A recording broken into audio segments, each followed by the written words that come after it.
You are listening to In Conversation with Jenny and Mark. Hello and welcome everyone. I am the Reverend Jenny Adams from Holy Trinity, Prince Consort Road, South Kensington. And I am the Reverend Mark Adams from St Margaret's Church, Barking. Hello, welcome. Is that what I was supposed to say? I think it was. I think you were supposed to say more, but that's fine. I was supposed to say, okay. Well, I don't know what I was supposed to say. So you say what I was supposed to say. That's fine. This is In Conversation with Jenny and Mark. It is we're back indeed. from Greenbelt. We are back from Greenbelt. We're unpacked, the washing is on, and we are set to go for this week. Jenny's amazing ability to unpack things. Anyway, that's another story. We had a good time. It was great. We did indeed. So we are back and looking at this week's gospel reading. Are you preaching this Sunday, Mark? Yeah, I think so. I think you are. am. Okay, we've got Luke 14, verse 1, randomly, and then verses 7 to 14. So if you put it up, I'll read it. Okay, there you go.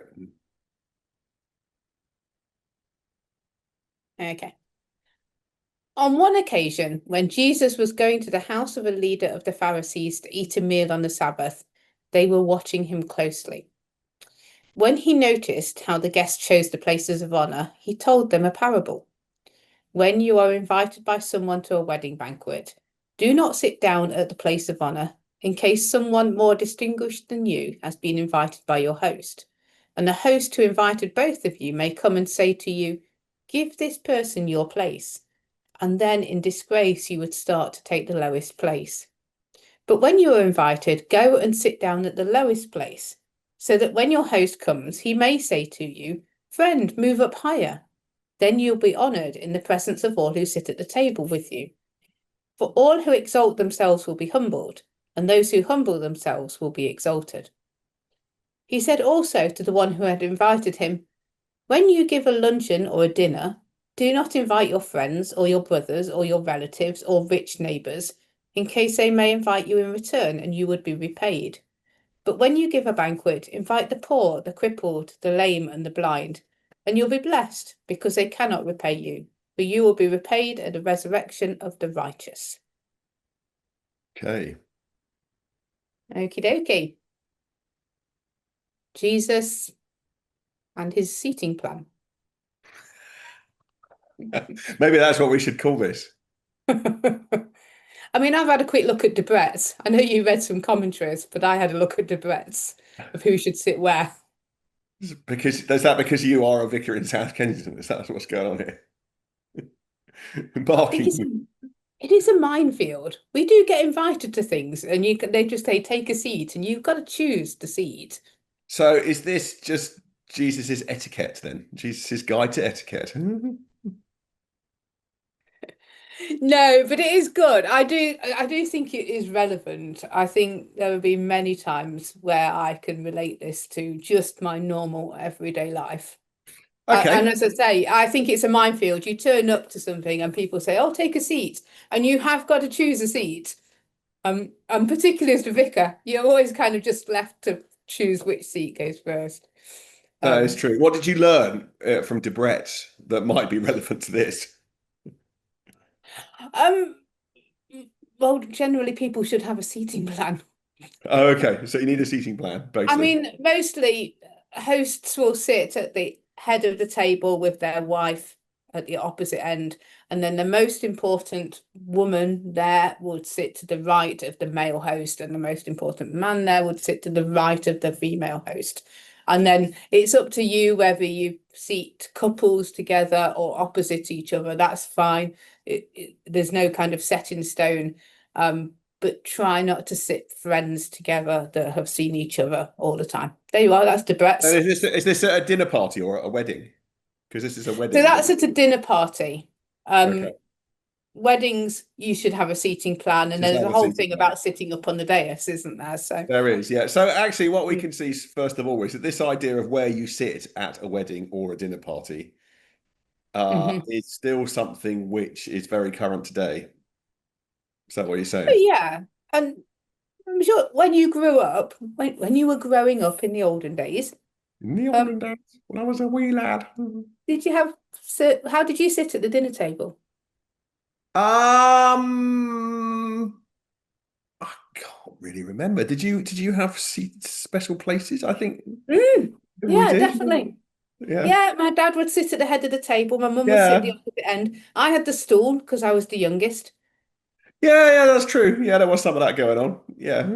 Yeah. Yeah, the youngest was on the stool in the corner. Yeah. Know your Give you place. Know your place. good place. So you were the one at the lowest place. So it's interesting, isn't it? This so what's going on here then with this? Jesus isn't just giving us an etiquette guide, is he? Can I tell you one more relevance thing that I thought of as well? I think Yeah, I've okay. used it in the past sermon. Anybody who's worked in an office will know the hierarchy of chairs. Okay. Okay, you start in an office and you've got a chair with no arms, no wheels, no just chair, and you work your way up until you've got this super duper one that works as well, because the one before this is the one where it should do all these things but doesn't. But until you get one, arms, back goes backwards, goes up and down, and it's got wheels. So That that's is it's interesting actually. What you're saying is really, you know, you can apply this. There's lots of subtle ways in our oh yeah. culture that we use to compare ourselves with others, to see where we are in the heart, to see where we are in the pecking order. And you can probably think of lots of different examples of that, can't you? I mean, it's interesting. We had a great weekend in Greenbelt, you know, and of course, you know, but even there's kind of, you know, some people have got access to some areas, haven't they, and not, and you've got different lanyards and badges and wristbands, and you know, and of course you have to have that there because it's part of, you know, how to organise the thing. Can't have everybody wandering in everywhere. That's true, but even so. Yeah. And it is all about humility rather than seating plans, but it is a good way. I mean, it's definitely an example that we can all relate to, really. So the Um, danger here, surely, is though, is that we're so, you know. So of course, yeah, it's a good principle, isn't it? Go and sit in the lowest place and then get called up rather than go and put yourself above in the highest place and get knocked back. unless, of course, that's the reason you're doing it. Unless that's the reason you're doing it. Such is the deviousness of the way we think that, you know, you go and put yourself. So I think we've got to sort of say that that isn't what Jesus is encouraging us to think about here. I would say that humility is a slippery little sucker, and the Yes, it minute is. you think you've got it, you haven't. You So, haven't. Yeah. But I guess in one sense we've got to. But of course, this is, and it's actually said, isn't it, that. By the way, very busy dinner party here that Jesus is engaged with. He's already done a healing at this dinner party, and now we've got onto this. It's all happening. oh And then right. there's more teaching because we just skipped over another verses at this dinner party. Oh yes. Yeah. I always wonder why he accepted the invitation of a dinner party where he was going to be watched carefully. I, So actually, one of the I commentaries that I think read that. about this made the point that Jesus isn't welcomes everybody. He sits and eats with everybody. Actually, he doesn't say, "Oh, I Mm, won't go and sit with the I won't go and sit with the," you know, mm, even though he's often criticized by the Pharisees and the religious leaders, he still yeah. goes and sits and eats with them, just as he sits and eats with I'm everybody going to else. go and sit and eat with him, even if you're going to sit there watching me and Watching me, criticizing me yeah, all the way through it. criticizing, looking out for my mistakes, I'm still going to come and sit and eat with you. Yeah, I think He'll that's do true, anything. actually. He'll do anything for a bit of free food, won't he? So anyway, and obviously eating together really important. I'm just going to gloss over that. Eating together really important, and in our culture, eating together is still important, isn't it? That, you know. Yeah, Um, I think so. Mm. so yeah, danger of false humility here. But I think we've got to take Jesus at face value, haven't we? I don't think he's trying to encourage us to sort of second guess this. Though I think it's worth noting that as an interesting point that, you know, we You can could easily sort read of. that into it. It's not very clear. That yeah, you could easily look at it and have and read that you need to have false humility. But it's not just a social etiquette guide. It is a parable, isn't it? Quite clearly, And he that's the told them thing. this parable. It didn't So happen. It's a parable, and it's a therefore we need to parable. learn something. So if it's a parable, presumably a parable about the kingdom of God, as most of Jesus's parables are, what is going on then in this parable? Or it's a parable about a sleeping plan. Yeah, I think the problem with parables is I always think they're really self-explanatory. Okay, well then it's easy then. Off you go. Ta-da! Jenny's self-explanatory parable. Humility is key. Yeah. But how Don't does it relate to our relationship with God then? don't think that we're better than we are. Yeah. Uh, I, I mean, that I never mean, happens in unless you're as church, good does as it? I am. Because that never happens in church. We're all good, humble people, aren't we? I mean, all the time. It's like Not judgmental at all. No. we're always humble. We never sort of stand on our rights or think that should have the highest place or that we're owed something. I mean, in a way, to go and sit in the sort of place of honor at a wedding banquet. Uh, it's particularly a wedding, which is quite, especially if you've got a top table or whatever, haven't you? And we've been familiar with. I mean, it's like it's quite a bold move, isn't it? It's basically saying I belong here. This is my rightful place. I've got a question for you. Do your church wardens sit in the church warden seats? No, we do have church warden seats, but they don't sit in them because they should be sitting right in the front row. Does your All church have right. church warden seats? Mm, mm. And do they sit in them with their sticks? They do indeed. I mean, I suspect that that's not the draw to them. I think it's more the fact that they've got a nice cushion on them and they're more comfortable. I do But think it's always a bit strange. I do, but yeah, not strange it enough. reminds me a little bit of the parable of the workers in the vineyard, which is one of my favorite parables, actually, where Mhm. the one where they get paid the same at the end of the day as they did as the ones that've been there all day, and the ones that have been there all About day Wednesday, yeah. think that we should be able to get paid more because we've been there all day rather than these Johnny come latelys who've just turned up at 5 o'clock in the afternoon. And I suppose there's a similar kind of idea here, isn't there? That you can't demand anything of God, that you can't say, God, you owe me this. Yeah, I've worked harder than I deserve this. I deserve the best place. That actually it's about saying no. I mean, again, it's sort of just another reminder of the parable of the man in the one who's praying in the temple, going, I thank you, Lord, that I'm not like this sinner over hmm here, who's just and the sinner in the corner is the one beating his breast, saying, Lord, have mercy on me, a sinner. I mean, it's that kind of idea, isn't it? It's sort of similar kind of thing Jesus is saying here. yeah. Although we say we all know what that means, what does it look like in our churches? What could we draw on of something that doesn't kind of pinpoint people out, but like something that we all might do? Is I there think in something? many ways it's quite a hard message, actually. It's a particularly hard message for people who have been there a long time and think that. And maybe I'm thinking, I suppose Yeah, the yeah. message I've drawn from the parallel of the workers in the media, but I think it applies here as well, right? So Uh-huh. I've been in this church. I've been in the church, man and boy, or girl and Yeah, woman, yeah, no, absolutely. therefore I deserve this. You've got to do Even this. just their voice, yeah, my voice should be heard. My voice should be Yeah, more because yeah. I've been Whereas, here. this Yeah. person who's just turned up because they've Mm. come this Sunday. Actually, the interesting message is that they can be the ones that are called forward, that they can be the ones who are, that Yeah, they can be the ones who have just as much right to be there as anybody else does, and that you don't gain your rights by how much you've done. It's a quite that's. radical Can I message, just really. move us on to the last bit because I think there are kind of two bits and they both have dangers in them. So the first one is like the danger that we've just spoken about. What was Excuse that? me. That you'll put yourself in the lowest place in order to get pulled up. In the hope that you'll be exalted. I mean, we all do that false humility, Yeah, yeah. particularly amongst clergy. We're very good at it. Um, we really are. Um, but then there's the next bit. So verse 12 onwards. So when Jesus said to his host, when you give a lunch or a dinner, do not invite your friends, your brothers or relatives or your rich neighbors, or basically anybody that might invite you back. Yeah. Um, give Can you give a banquet, invite the poor, the crippled, the lame, the blind, and you'll be blessed, and all that I will pay you. And it is a message of generosity. It doesn't really mean I don't believe that Uncle Pete can't come for dinner. But it's one of those, because he's not banning your friends. I No. feel it's like, but there's an element of, and I think we're very good at it, churches, kind of giving to the poor and needy rather than being hospitable and sharing the space. And I think I would like to draw on the fact that giving a banquet, inviting the poor and the crippled, is not just giving out, it is sharing the space.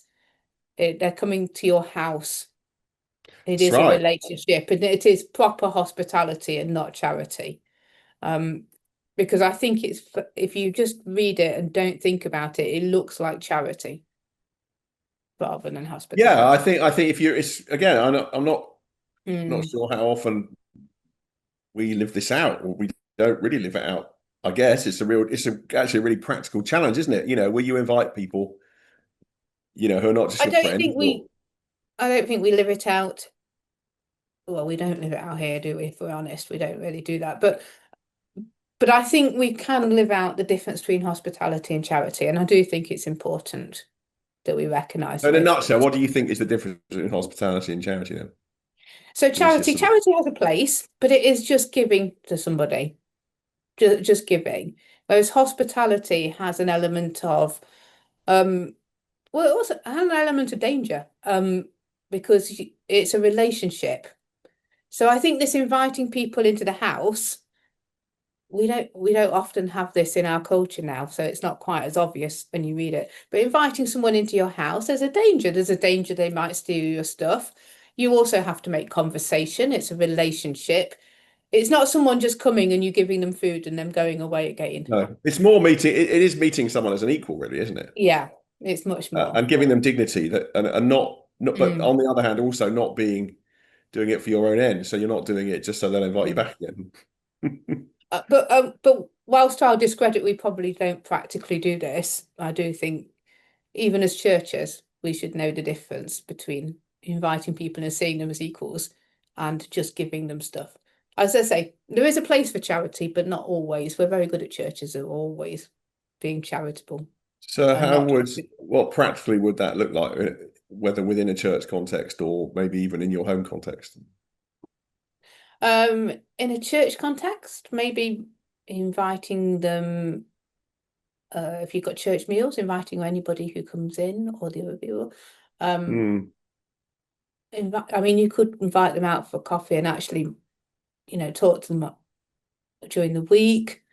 mm, In a previous church context, it's really the basis of the food pantry rather than the food bank, mm. as they should be. That you ran, yeah. It's giving people autonomy.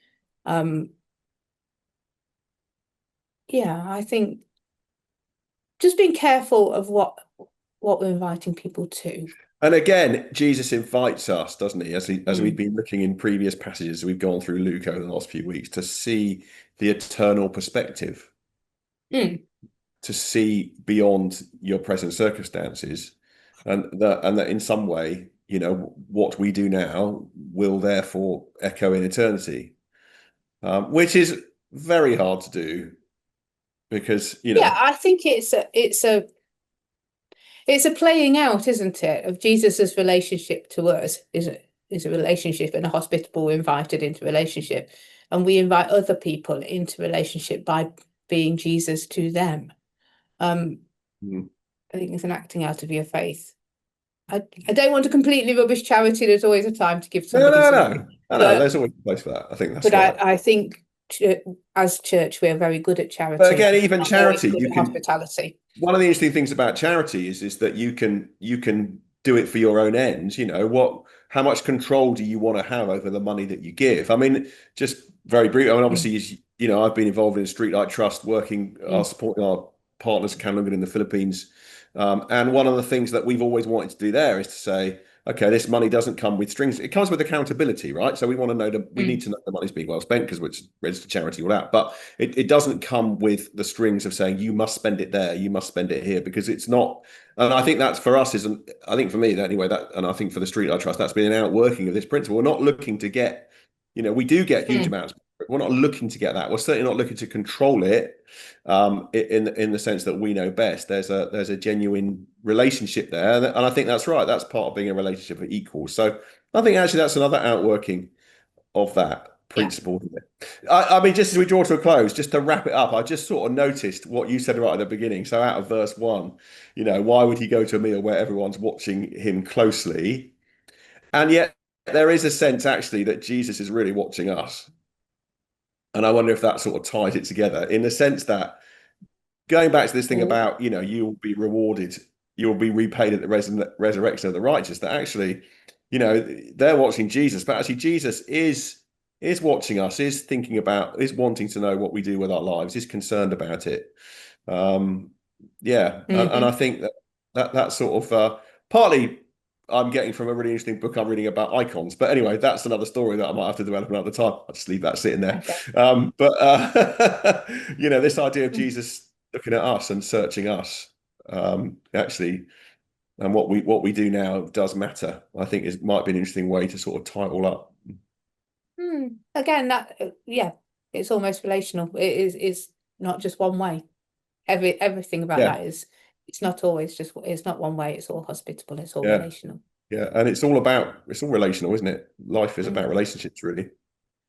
And I guess that's what, if you could, I mean, maybe even if you were to sort of summarize even these last few weeks of teaching around money and possessions, and here now we've got social etiquette and status here, haven't we? Life is about relationships, not about status or money or power, ultimately, in what's going to count. Let's leave it there. Let's leave it there. Thank you so much if you've listened this far. And we hope you have a great weekend and enjoy your preaching or your listening or whatever you're doing. Take care. Absolutely. See you next week. Bye. Bye-bye. Thank you for listening to In Conversation with Jenny and Mark. Please subscribe for more episodes on all the usual podcast platforms.